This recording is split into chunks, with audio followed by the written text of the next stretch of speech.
Welcome to the Yoga Conversations podcast. This is your host, Harish Punjabi. We talk with yoga, meditation, and wellness practitioners. We explore this mystic space, try to dissect it, and make it accessible for everyone. Let's begin with the show. Welcome, everyone. Today's guest is a very special guest.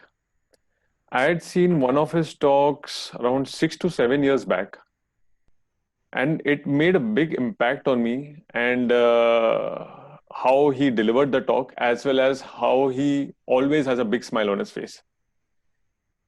He's an author, a speaker, personal coach, a teacher of meditation for the art of living, and an alternative healer. And as his book title goes, he is truly the happiness express. Please welcome Mr. Khurshid Batliwala, also known as Bawa. Hi Harish, Hi. thanks for a really long introduction. So I'll jump right in. So my first question would be, how does a meditation practice keep you happy? Mm, My question would be, if you don't have a meditation practice, how do you manage to stay happy? Oh, wow. Yes, I understand what you're trying to say, but yeah. Hats off to you. If you can manage to stay happy and content and smile, even if you don't meditate, you are really Superman. It So, is the corner, it is the foundation of happiness. so what is the science behind of it? So, if you look at whatever you want in life, you can make a list. What do you want in your life? Yeah, it could be a great career, it could be a marriage, it could be a divorce, it could be education, it could be crazy amounts of money, it could be fame, it could be power. I mean, it could be chocolate ice cream. Yeah, Right. it could be losing weight. It could, I don't care. Whatever it is that you want in your life, first you look, why do you want it? What happens? What happens when you get any of these things or all of these things? Why do you want it? Well, we look for all things again to just to be happy. Exactly. So you want anything or everything in your life you want for the one simple reason that you want to be happy.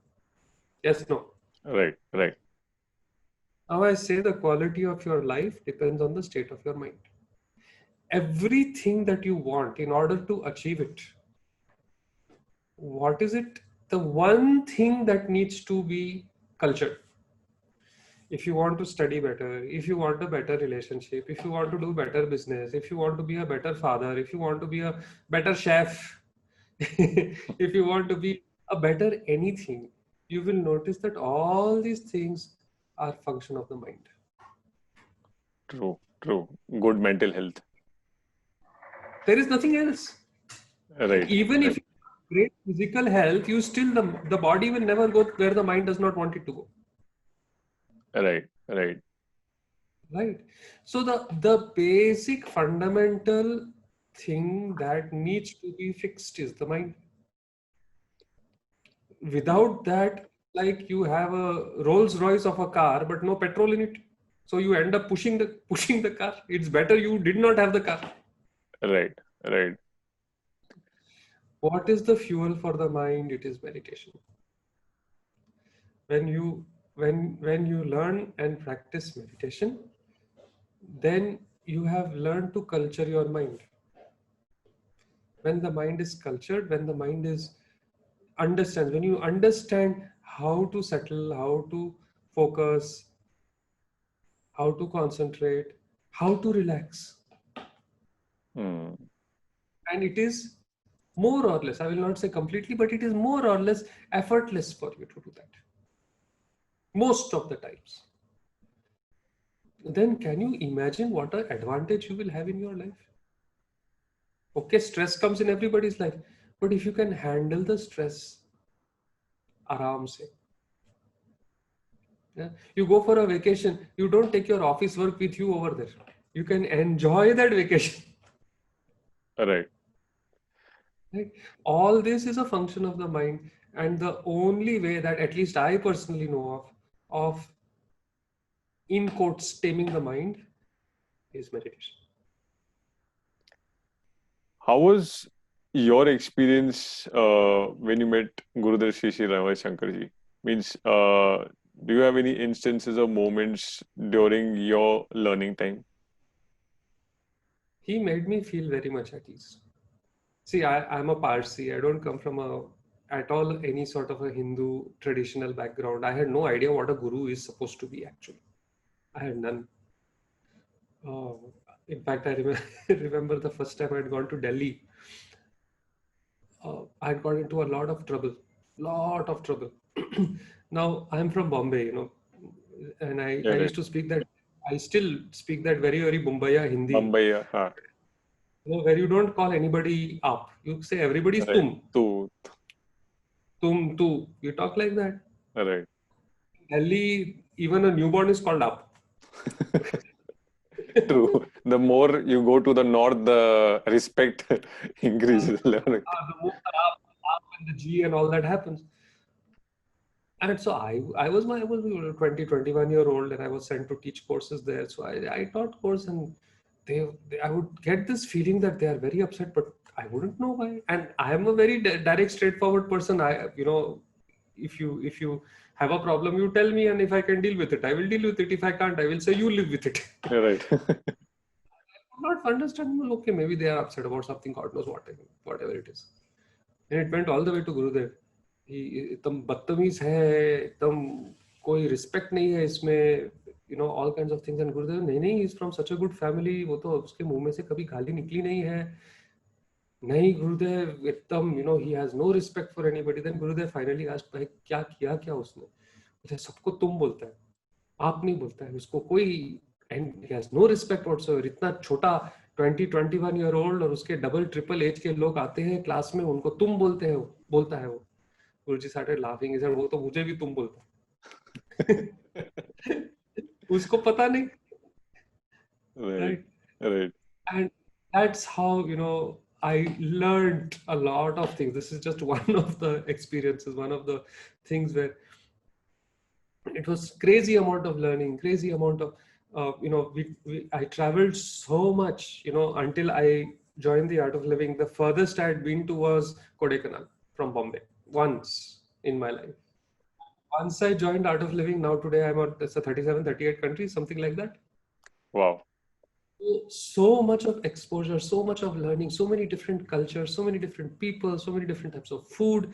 And yet, when you look at everything, it would be everybody wants to breathe. I mean, everybody wants to be happy and everybody breathes. And that is the common thread in all of humanity. Everybody breathes, we all breathe. Right. And everybody really, truly, actually, if you boil down all your desires, it is just, I want to be happy. That's the best part about what I've learned from Art of Living, as well as every student who has practiced Art of Living, is that everyone talks about celebrating life and being happy. And that even if they don't talk about it, it it replicates on their behavior, on the face, on their mannerisms. For all students out there, there are many subjects like history and geography or science, which students easily bypass in their exams by just going through the ratta route. Whereas in mathematics is a huge obstacle. And I guess whoever I know, for most of them, it's a big obstacle. So do you think having the experience of mathematics as well as meditation, does that or could that help anyone? Of course it will. And I am a firm believer of not doing rote learning, but to learn and study for knowledge, to understand. If you check out my YouTube channel, there are quite a few videos on basic fundamentals of mathematics that I have put. Like, why is a plus b the whole squared, a squared plus 2ab plus b squared? Or why is a minus b the whole squared, a squared minus 2ab plus b squared? Why is that? Why is that? So these kind of basic fundamentals, when you have truly understood, then there is no problem. Then you will love and enjoy mathematics. But because people tend to go the ratta route, The fundamentals only are not clear, then what will the building happen on it? How will the building happen on it? Right. Right. Right? So not just in maths, in any of the subjects, if you study to understand, if you study to enhance your knowledge, not just to get marks, uh, then you will end up in a much better place later on in life. It is the fundamentals when they are clear that are going to make you succeed in whatever is your chosen profession in life. When the kids come home from school, they say, "Pass hua kya?" Kitne marks mile? So the child is being told again and again, "कितने marks मिले, कितने marks." So the poor little child thinks, "Okay, mommy daddy को खुश करना है, तो फिर I have to get good marks." And we have created a country full of parrots, right? And the whole examination system is just a a race of accurate vomiting. वो जाके उल्टी आता है पेपर के ऊपर, and then parents become very very proud. My son vomits better than your son. That is what the so-called education is today. We have created legions of kids who are the educated unemployable. They know nothing.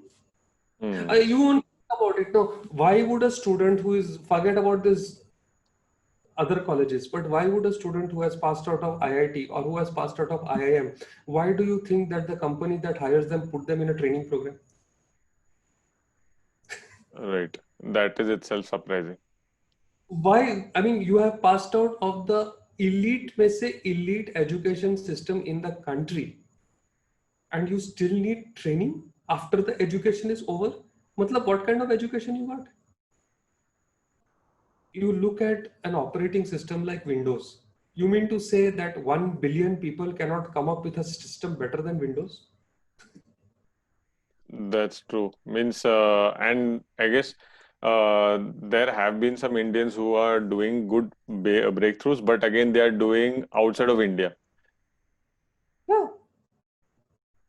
It is rarity to see someone like a Tata or an Ambani or a Godrej, really, where, because these kind of entrepreneurial mindset is systematically skilled by the school system, so to speak. There are some schools now in America and I think in Finland, if I'm not mistaken, where there is one business school in New York. It's definitely in America. I'm not sure whether it's in New York. They have no admission fee at all. Zero admission fee. Okay. And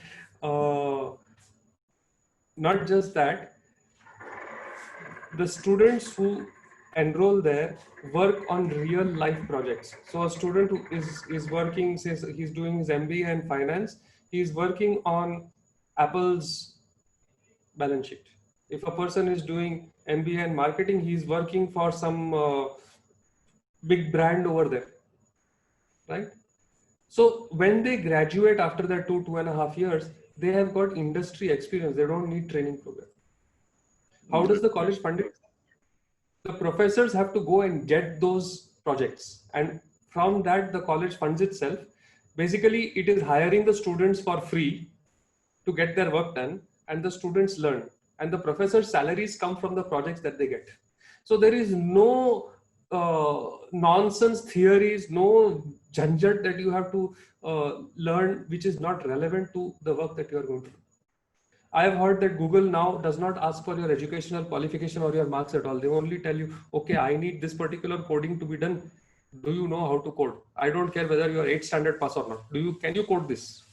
And they hire you on that. So more and more companies are realizing that why spend lakhs of rupees on training program when they can hire people who may not have those educational qualifications but actually know the job, know the subject. Speaking about technology and processes, all our scientists are saints. And you had talked about astronomy and metallurgy in that talk. And my question is, what do you think were the reasons that Indians at that time, without any technology, knew this? knew all the Spirit- information. Spirituality is the process of going inwards, exploring the inner universe. Science is the exploration of the outer universe. And one is incomplete without the other. If you become an expert of the inside, you will automatically become an expert of the outside. If you really become an expert of the outside, you will automatically become an expert of the inside. So this was the difference between our civilization and the West, where in the West, the scientists were 99% of the times at loggerheads with their religious institutions, right? In India, that's what I said. All our scientists are saints. Our scientists were the rishis, were the maharishis, were the Veda Vyasa and the Rishi Parashara and all those great human beings, enlightened human beings. And in Art of Living, we have this program called the Intuition Meda Yoga. I think it's called Intuition Process, where these kids they can read with blindfolds on. Wow. It's not a party trick. I have seen them do it.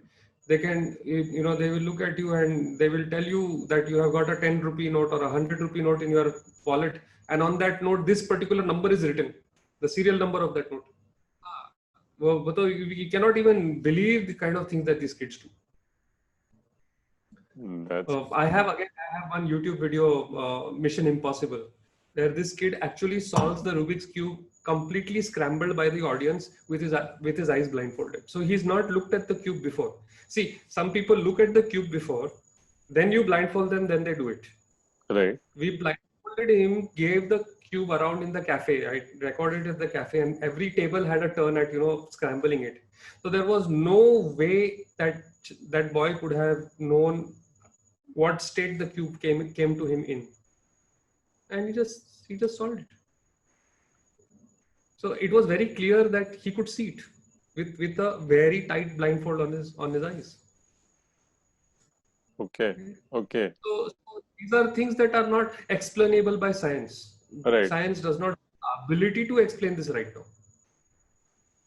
It's And very much like magic itself. And by extrapolation, if these children can do it, just imagine what a Maharishi could do. When you have mastered the inside, the mastery of the outside is not so difficult. True. True. You've been also practicing alternative healing methods, and I was reading about that you've been also practicing this therapy known as craniosacral therapy. Could you tell us more about it? What is it exactly? Alternative healing modalities look at a person as a whole. Right. You come to me and say, I've got a shoulder ache. It is very possible that I might start working on your feet. Right. Right. I can see the connections that are there in the body, which unfortunately traditional doctors are not trained to see. That's why it's called holistic healing. Craniosacral therapy is one of those holistic healing techniques. So we go to the root of the problem. We go and check what's really wrong over here and then do our best to fix it, rather than create some symptomatic relief for it. Right. Right. I know. Yes. What generally doctors are doing are following the protocol and looking for only the symptoms, looking for the area where it pains. So, Baba, how do you prime yourself for the day? Means, do you have any specific morning routine that you make sure you do every day? Drink a lot of water. I go for a fasted walk. Then I come back and eat. I have a green smoothie. And I normally reserve my first 1.5 hours after my smoothie for some work that is important to me, in the sense that I will not do social media, WhatsApp or email. Okay. Keep the mind clear at that time. Because I'm at my most creative. So at that time, I'm going to waste my supercharged, rested brain on mundane, stupid, foolish things. So, moving on, do you have any food choices which you strictly avoid? Most packaged food I don't have. Most packaged food. Okay. Look at any food label, there will be some E numbers, E107, E252, something like that. those are all disgusting chemicals, Okay. which uh, these food industry people, they just put it there because they don't want to write what it really is. I'm quite particular about what I eat. I'll definitely link the e-label which you mentioned in the show notes. That would be a very good, helpful note for our listeners. Um, Finally, Baba, what message would you like to share with the universe? Everybody learn to meditate and don't stop at learning, keep practicing meditation. Because finally, it is culturing your mind that is going to get you everything you want in your life. Well, yeah, truly understand that it is very difficult for someone who might have even learned it to help them know that you have to practice it every day so that it would be beneficial for you. It's not, see, if you want a solid body, you cannot just have a gym membership. That will not help. Right, right. That's a good analogy. Right? So doing an art of living course is brilliant. It's a fantastic start, but you have to continue and practice if you really want to see the benefit of it. The practice is very simple. 20 minutes, half an hour a day, you sit, you close your eyes and you breathe. What more? It cannot get simpler than that. That's Simpler, and cannot get more pleasurable also. It is not a, it is not uh, like for example the gym where you have to go and work out and things pain and all. It's not like that. This is such a beautiful, relaxing, gentle, serene, yet such a potent, powerful technique. whenever we tell these things to anyone, they always have a defensive answer that I get a lot of thoughts every time. I'm not able to sit at one place. Of course. Where have you trained yourself to do it? See, there is one basic truth in life. You become better and better at what you do more and more. That's right. You look at a person I who plays agree. the piano. You look at a person who makes cakes. You look at anybody who has been doing something for a long time. Why are they so good at it? Because they have been doing it for a long time. Right? Now, if you look at how you have trained your brain, how you have trained your mind, you are doing social media, duck, duck, duck, duck, duck. Your attention span is not more than 5 seconds.